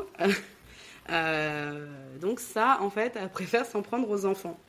Et on arrive en l'an de grâce 1985, où on a 7 enfants qui sont le club des ratés, qui s'appelle eux-mêmes le club des ratés, parce qu'en fait, ils sont bolos par tout le monde à l'école. Et t'as le chef de la bande, Bill, qui est bègue, donc qui commence mal, et qui en plus a son... Non mais c'est pas de bol. Et qui en plus a son petit frère, Georgie, putain de Georgie, qui ne se rend pas compte qu'on ne s'approche pas des égouts parce qu'il y a des clowns qui vivent dans les égouts, et qui du coup a son petit frère qui a été tué par le clown, et qui devient... Petit fun fact, un écrivain célèbre, parce que Stephen King, il aime bien mettre des écrivains, alors célèbres ou pas, mais qui en tout cas sont toujours un peu ratés dans ses histoires, et qui, pour la petite histoire aussi, est marié en 1985 à une femme qui ressemble très fort à Beverly Marsh, la prochaine, qui elle, en fait, quand elle est enfant, elle est pauvre, elle est battue par son père, et quand elle devient adulte, en fait, elle fait comme les autres, en fait, elle reproduit toujours ce qu'elle a vécu dans son enfance. Et là, elle est battue par son mari. Ensuite, on a Ben, qui, lui, il n'y avait rien de dramatique dans sa vie quand il était enfant. Enfin, si, son père était peut-être mort et il était gros, mais enfin, je veux dire, voilà, il y a pire dans la vie. Et qui était fou amoureux de... Non mais, ce que je veux dire, c'est qu'il n'a pas son frère. Il était peut-être mort ou il était gros. T'as que deux choses dans la vie. Son père était peut-être mort. Et en plus, il était gros. Non, mais ce que je veux dire, son père, on n'est pas sûr. Et ce que je veux dire, c'est que il n'était pas battu, et il n'a pas eu son frère dévoré par un putain de clown dans un égout, quoi. Donc Oui. voilà, c'est pas le pire. Lui, il devient un architecte plutôt très talentueux, mais qui, toujours adulte, est toujours très amoureux de la meuf. Ensuite, il y a Richie, le petit con du groupe. C'est un peu vous, en fait, ce soir. Toujours à faire des bons mots, toujours à faire des bons mots, toujours à faire le petit malin, tout ça. On va se faire ban de Twitch. Désolée. Et qui lui devient un imitateur très talentueux.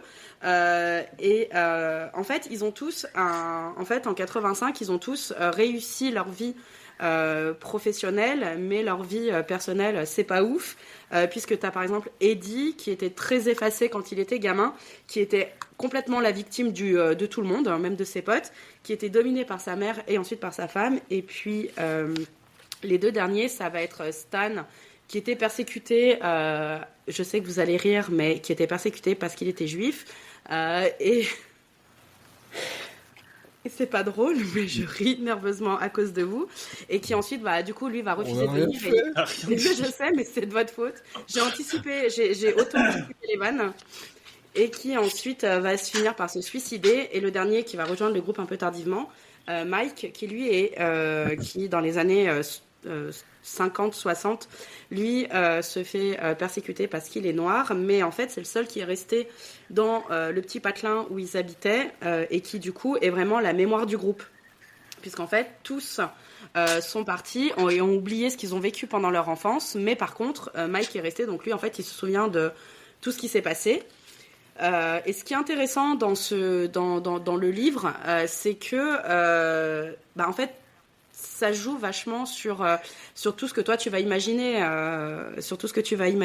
sur le fait que oui, alors on sait que c'est un clown, mais c'est vrai que les gens de notre génération qui l'ont lu ont a priori vu soit le téléfilm qui a traumatisé des générations d'enfants, ou alors ont vu les derniers films.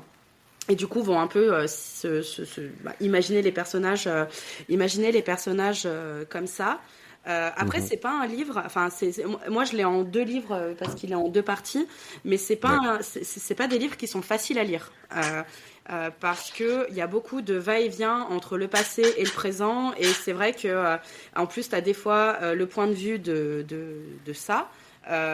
Qui du coup lui en fait est en chasse, et tu vois un petit peu le chasseur qui va bouffer un gosse parce que c'est une putain de saloperie de clown de merde, et du coup vraiment vraiment le livre est pas évident à lire, mais honnêtement moi je les ai lus en étant ado, en étant adulte, et à chaque fois c'est le même trauma, j'arrive pas à dormir, mais bon après moi voilà, j'ai peur des clowns donc ça n'aide pas. Mais je trouve que c'est vraiment ça, c'est la quintessence en fait de l'horreur pour moi. C'est vraiment une masterclass parce que ça joue sur toutes les peurs. Ça joue sur les peurs quand t'es enfant, avec toutes les peurs enfantines du noir. T'en as un qui a peur des momies, il va être confronté à une momie, mais qui est décrite de manière tellement atroce que tu te dis si je croise une momie, je lui fous le feu. Et c'est un livre qui a eu droit à 2 adaptations. Alors d'abord un téléfilm dans les années 90, donc avec Tim Curry, qui du coup, j'ai d'abord vu Tim Curry, j'ai été traumatisée, j'ai vu le Rocky Horror Picture Show après, je voyais que le clown de ça a été un peu... le premier visionnage du Rocky Horror Picture Show a été un peu compliqué pour moi. Mais voilà, je veux dire, par exemple, moi, c'est un téléfilm qui a généré tellement de phobies chez moi. La phobie des clowns. J'ai eu peur pendant longtemps de prendre ma douche parce qu'à un moment donné, le clown sort du truc de la douche, et du coup, je me disais, il y a un clown qui va sortir, donc évidemment, il va venir me choper par les pieds et me bouffer. Dans le téléfilm, ça est représenté comme étant, dans sa forme originelle, comme une énorme araignée. Dès que je vois une araignée, je lui fais une permanente parce que maintenant j'ai peur des araignées. Donc le premier téléfilm est plutôt fidèle, même s'il reste très linéaire, c'est-à-dire première partie c'est le passé, deuxième partie c'est le présent, et t'as pas, c'est plus facile à aborder. Ça reste un peu le problème, c'est comme toutes les adaptations, c'est que ça passe à côté du sujet, quoi. Enfin, ça garde que le côté horrifique, et ça laisse de côté beaucoup de choses qui sont très compliquées à montrer dans des films. Et alors, l'adaptation en film est encore pire, mais malgré tout, il y a des choses qui sont omises, qui sont quand même très importantes dans le récit écrit, qui manquent terriblement dans le... Comme quoi, la bataille du bien et du mal, en fait, parce qu'en fait ça si tu veux, alors moi j'ai pas vu le film avec Jessica Chastain et le mioche de Stranger Things parce que j'avais pas d'avis, mais j'ai vu des images du clown, ça a suffi à me faire des crises d'angoisse dans le métro, donc voilà, ça marchait sur moi. Oui. Mais en fait, si tu veux, ça, il a un némésis, c'est une espèce de tortue de la sagesse. C'est un peu chelou, hein. C'est une espèce de tortue de la sagesse qui peut le tuer, mais qui en fait est tué par ça dans le livre. Donc du coup, comment ça se passe? C'est pas grave si on spoil, hein, parce que le livre il a plus de 40 ans, donc voilà. Oui. Mais en fait, il y a plein de choses, et t'as plein de trucs justement du passage à l'âge adulte, des relations très glauques que tu peux... Enfin, tu vois, par exemple, l'histoire de Beverly, c'est très très finement... Pardon, c'est très finement abordé dans les films, enfin dans le téléfilm en tout cas, parce que Beverly est battue par son père, mais au bout d'un moment, il n'y a pas que ça en fait. Son père, il la trouve plutôt à son goût, et ça devient extrêmement glauque. T'as tout le rapport de Stan qui est juif, et qui a toute une réflexion sur le rapport de Stan à son histoire juive et tout ça. Enfin, c'est très très poussé.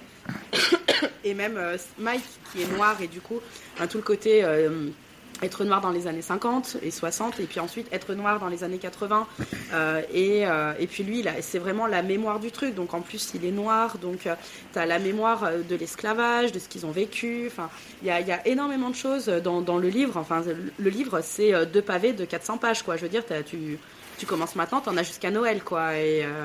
Et vraiment, moi j'adore Stephen King, et j'ai hésité à parler de Shining aussi, qui est un de mes films préférés de Kubrick, qui est un de mes réalisateurs préférés, mais qui en même temps, Shining est une adaptation horrible du livre, et pourtant j'adore le film. Ah, mais horrible, mais très différente. bah, ça a plus rien à voir. Je veux dire, ça passe Oui, quasiment mais, complètement en fait, à c'est- côté de l'âme de l'hôtel et de tout ça. Et je comprends pourquoi Stephen King a dit que c'était un bon film, mais que ce n'était pas une bonne adaptation. Après, ça dépend de ce qu'on entend par adaptation. Après, c'est un autre Alors débat. moi, sur les adaptations, je suis très relou. Je veux dire, je déteste Le Seigneur des Anneaux, hein, donc parce que c'est Moi, une pour, adaptation pour qui moi, est une horrible. adaptation, Hein, mais... pour moi, une adaptation ne doit pas avoir grand-chose à voir avec le. Enfin, faut vraiment se le réapproprier. Donc, c'est pas. Bah moi je suis pas d'accord. Quand t'as un truc comme Le Seigneur des Anneaux, tu respectes le truc de base et tu fous pas Arwen quand t'as de Glorfindel, ou tu fous pas des elfes dans le gouffre de Helm. À ce Et moment-là, par contre, tu tu enlèves lis Tom les livres et puis Bombadil. voilà. Enfin bon, moi, c'est pour ça que j'ai toujours préféré les adaptations de mauvais livres que, Oui. que Non, mais les oui, adaptations de oui. bons livres en fait. Oui, quand une adaptation devient meilleure que le livre, oui, ça d'accord. Mais pour le coup, Shining, Kubrick, il passe complètement à côté, mais il arrive à faire un chef-d'œuvre, ce que ne fait pas Peter Jackson avec Le Seigneur des Anneaux. À mon humble avis. À Oui, mon humble avis. parce que moi, Enfin, moi j'aime sur le Seigneur des Anneaux, j'aime les livres et j'aime les films. Pareil. Pas moi. Mais voilà, donc du coup, ça c'est vraiment, je pense que ça c'est vraiment la quintessence de tout ce qui va me faire flipper, parce que même en lisant les livres, en fait, j'ai réussi à me faire des jumpscares toute seule, quoi. Enfin, je veux dire, quand tu t'auto-jumpscares, c'est que le mec, il a quand même réussi, il a réussi son coup, et puis après, voilà, Stephen King, je pense qu'il a plus rien. Enfin, après, faut aimer, hein, mais je pense que Stephen King, voilà, il a plus rien à prouver en termes d'horreur, voilà. Ok. Et c'est fini. Non, mais j'attendais. On avait J'attendais perdu que tu Fred. termines. Non. J'attendais que l'on termine, puisque ça partait sur autre chose. Je me suis dit, peut-être que quelqu'un va réagir. Non, c'est bon. On a quand même fait, sans le faire exprès, parce qu'on ne savait pas, une petite transition entre deux Stephen King. Voilà. Un plus connu que l'autre, hein, bien entendu. Mais bon. Est-ce que Olivier va nous parler d'un Stephen King aussi? Eh ben non. Je vais vous parler littérature aussi, mais pas. Enfin, littérature et film aussi, et adaptation également. Mais en fait, je vais revenir un peu sur l'actualité, parce que vous avez parlé la semaine dernière dans Monsieur Série and Friends d'une série qui est actuellement sur Netflix et qui est La Chute de la Maison Usher. Et en fait, c'est une série qui est soit normalement tirée d'une nouvelle d'Edgar Poe qui s'appelle La Chute de la Maison Usher, et qui a autant à voir avec la série, avec la nouvelle, que moi j'ai à voir avec Henry Cavill. Donc du coup, je me suis Donc c'est dit très tiens, très proche. je Je m'abstiendrai de tout commentaire désobligeant. Donc, je me suis dit, tiens, je vais profiter de cet épisode de peur et Halloween pour revenir un peu sur à la fois sur la nouvelle et à la fois sur des adaptations qui sont, à mon avis, beaucoup plus intéressantes que celle qui est arrivée sur Netflix il n'y a pas longtemps. Donc, La Chute de la Maison Usher, c'est donc une nouvelle d'Edgar Poe qui a été publiée en 1839.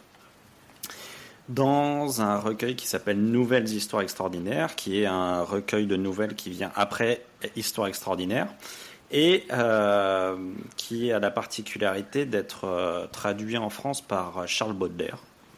Il n'y a quand même pas beaucoup d'auteurs américains qui peuvent se vanter d'avoir été traduits par Charles Baudelaire. Et Personne ne Parce ressent. qu'il est mort en tout cas. alors d'abord parce qu'il est mort, et ensuite Ils sont morts, ouais. parce qu'il se trouve que Edgar Poe écrit très bien, et écrit surtout de manière très poétique, ce qui a séduit le célèbre poète français. Et c'est quelque chose de très important en fait pour bien comprendre un petit peu l'œuvre d'Edgar Poe, et notamment La Chute de la Maison Usher. Et en fait, ça raconte donc l'histoire d'un homme qui se rend au chevet de Roderick Usher et qui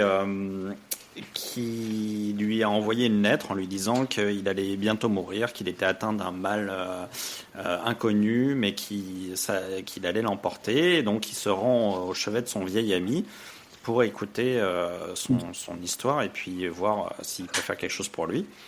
Et quand il arrive dans une maison qui est assez terrifiante,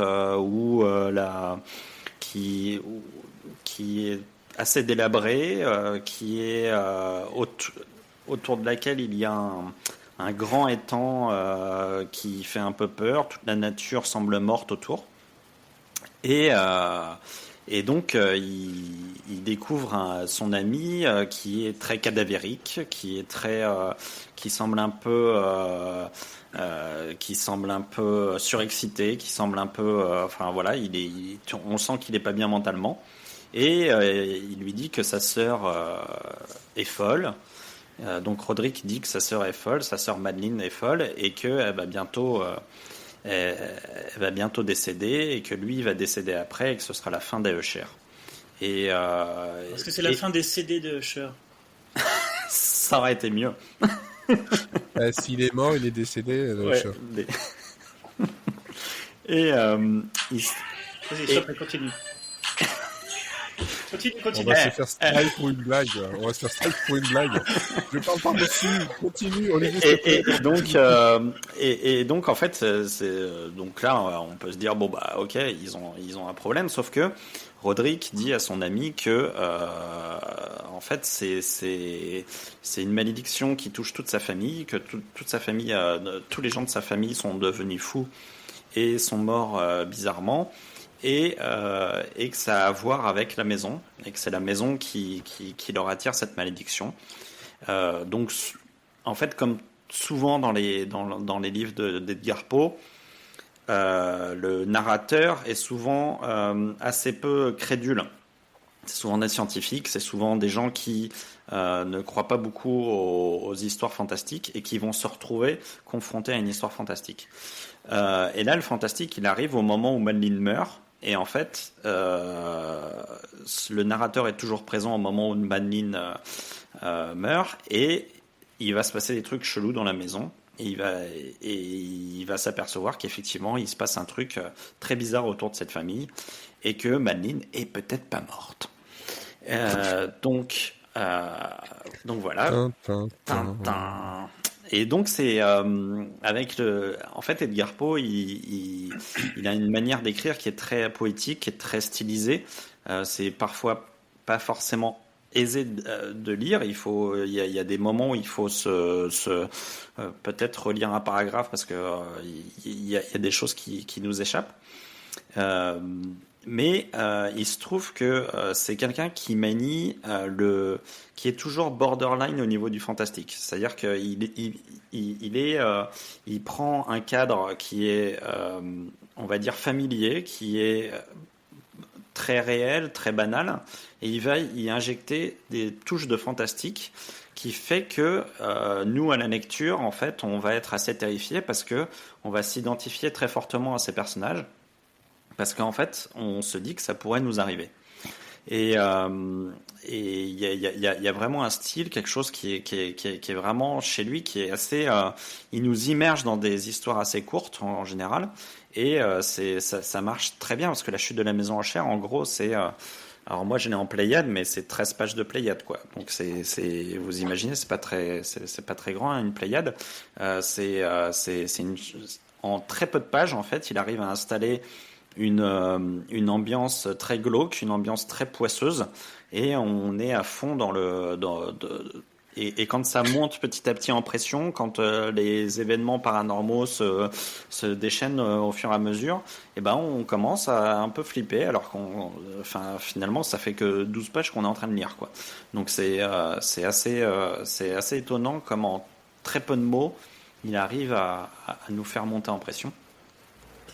Et c'est une nouvelle qui est devenue très très très culte aux États-Unis, comme beaucoup de nouvelles d'Edgar Poe, comme Le Chat Noir ou comme Le double assassinat de la rue Morgue. Et donc évidemment le cinéma s'en est emparé.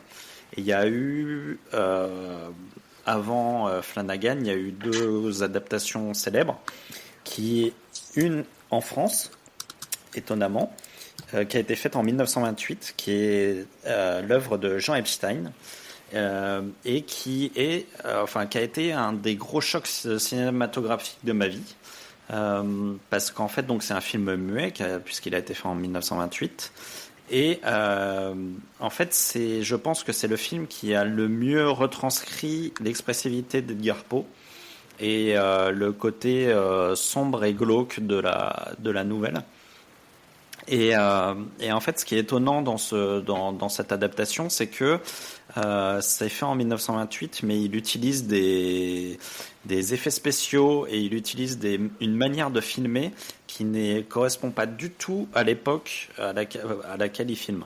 Et du coup, c'est très très moderne dans sa manière de filmer. C'est-à-dire qu'il y a même des moments où il y a de la caméra à l'épaule. Il suit des personnages caméra à l'épaule. Ce qui en 1928 n'arrive jamais puisque les plans étaient assez fixes, parce que c'était très compliqué de faire la mise au point, c'était très compliqué pour le moteur de la caméra. Et en fait là à un moment donné il y a quelqu'un qui fuit en charrette et et en fait on est derrière le gars, on le suit, ça bouge dans tous les sens et ça donne une ambiance absolument incroyable au film. On est au plus près des personnages, donc c'est assez flippant. Il y a de la surimpression beaucoup. Il y a du montage alterné pour faire monter la tension. Il y a beaucoup de jump cut, c'est-à-dire que c'est beaucoup un plan fixe et puis dans ce plan fixe va y avoir la personne va se déplacer juste par des cuts. Donc et en fait il y a toute une grammaire cinématographique qui va servir à montrer la folie qui se met en place dans la tête de Roderick et de sa sœur. Et vraiment, enfin, c'est un film qui visuellement est incroyable, qui à la fois prend des libertés vis-à-vis du conte de la nouvelle de Poe, parce qu'en fait, dans cette adaptation, Roderick et Madeleine sont amants, et en fait Roderick peint Madeleine et au fur et à mesure où il la peint et qu'il la rend vivante sur le tableau, en fait elle perd de la vie dans la réalité. Donc c'est un peu l'inverse du portrait de Dorian Gray, mais donc du coup ça reste la même histoire mais avec un autre point de vue et avec surtout une iconographie qui est assez étonnante. Moi, je pense, enfin, si vous êtes étudiant en cinéma, c'est vraiment un film qu'il faut voir parce qu'on a l'impression toujours que on est en train de tout inventer de nos jours depuis les années 90. Mais en fait, on regarde La chute de la maison Usher de Jean Epstein, tout est là, quoi. Tout le cinéma qui va arriver, tout le cinéma d'horreur qui va arriver plus tard, tout est là. Et on est en 1928. Alors évidemment, c'est pas forcément simple à suivre parce que c'est du muet et qu'on n'a pas forcément l'habitude de regarder, mais c'est que 60 minutes, hein, donc c'est assez court, mais je trouve que ça reste une adaptation à la fois fidèle et à la fois osée de la nouvelle de Poe et qui a un vrai expressionnisme qui correspond très bien à l'univers d'Edgar Poe. Il y a eu plus tard dans les années 60, je crois que c'est même 60 pile, il y a eu Roger Corman qui a réalisé une autre adaptation de La chute de la maison Usher. Et alors là, par contre, on n'est pas du tout dans le même style, on est beaucoup plus dans la série B, style film de la Hammer. Et d'ailleurs, il y a Vincent Price qui joue qui joue Roderick dans le film. Donc Vincent Price, c'est celui qui jouait Dracula, c'est celui qui jouait dont Tim Burton d'ailleurs j'ai oublié de dire, c'est assez drôle parce que à propos de Tim Burton, la nouvelle La chute de la maison Usher a apparu la première fois dans un journal qui s'appelle Burton's Gentleman's Magazine. Et donc voilà, je trouve ça assez marrant que l'auteur préféré de Tim Burton est publié dans un journal qui s'appelle Burton. Voilà. Et donc Vincent Price qui a joué aussi, qui joue notamment la voix de Vincent, un court métrage de Tim Burton qui est tiré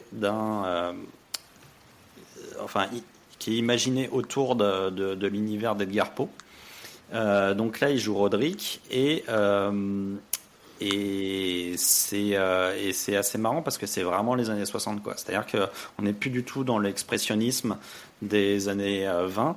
On est cette fois-ci dans un espèce de truc assez psychédélique avec on va jouer sur des teintes violettes, orange, rouge. Il y a des tableaux, il y a les tableaux de la famille en fait. On dirait que ça a été fait par un hippie sous drogue. Donc et on est vraiment dans la série B, vraiment très beaucoup plus légère en fait que le film de Jean Epstein de 1928. Et c'est tout aussi intéressant en fait à regarder parce que alors déjà c'est filmé en Technicolor, un très beau Technicolor, c'est assez joli à regarder.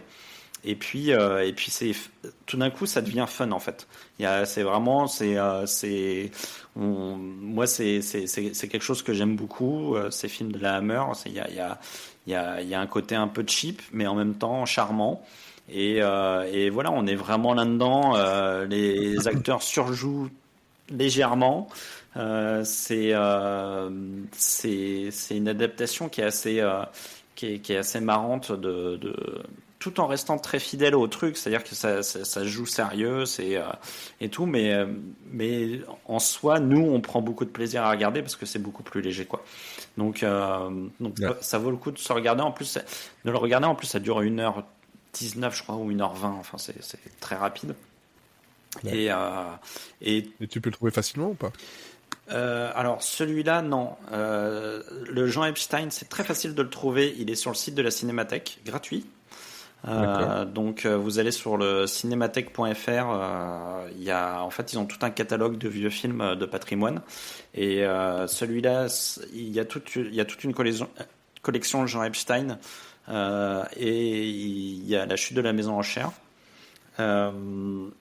Et par contre, celui de Roger Corman, faut ruser. Faut se débrouiller. Ouais.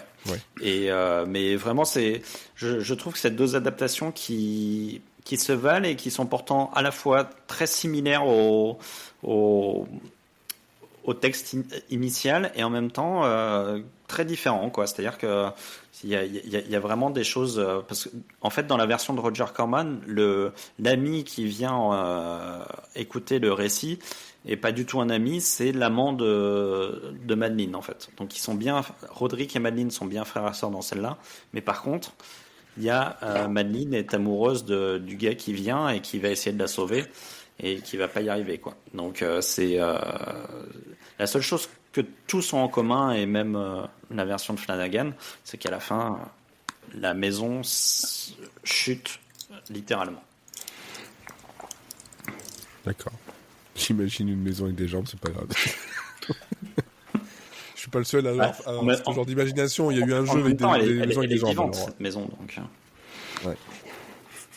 En fait, la maison, c'est vraiment le quatrième personnage principal du livre, et c'est même le premier personnage principal du livre, et c'est ça qu'ont compris les deux autres adaptations, et c'est ce que je pense n'a pas compris Flanagan.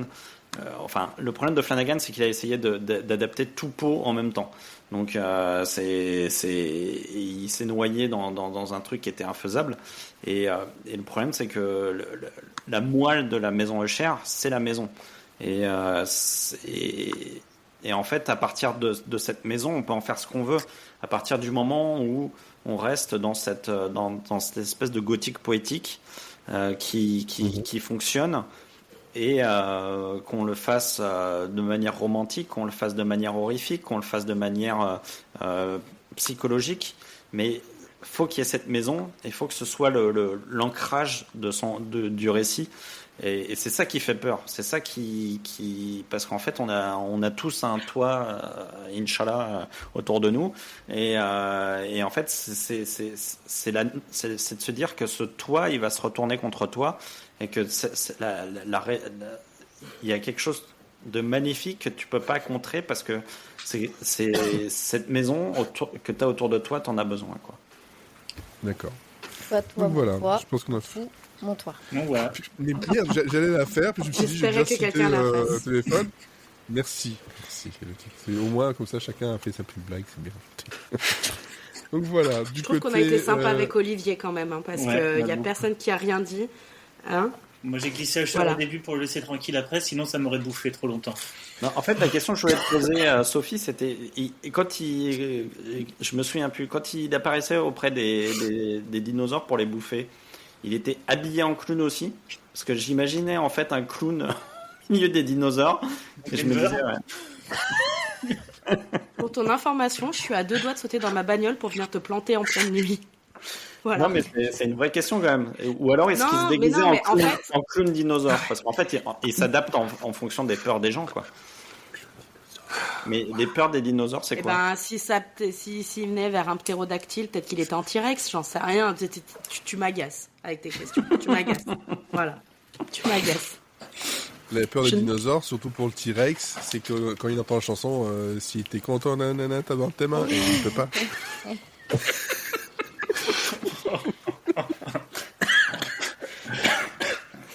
C'est la peur du T-Rex, après, bon, je sais pas. Ça se trouve, c'est comme les éléphants, c'est juste une souris.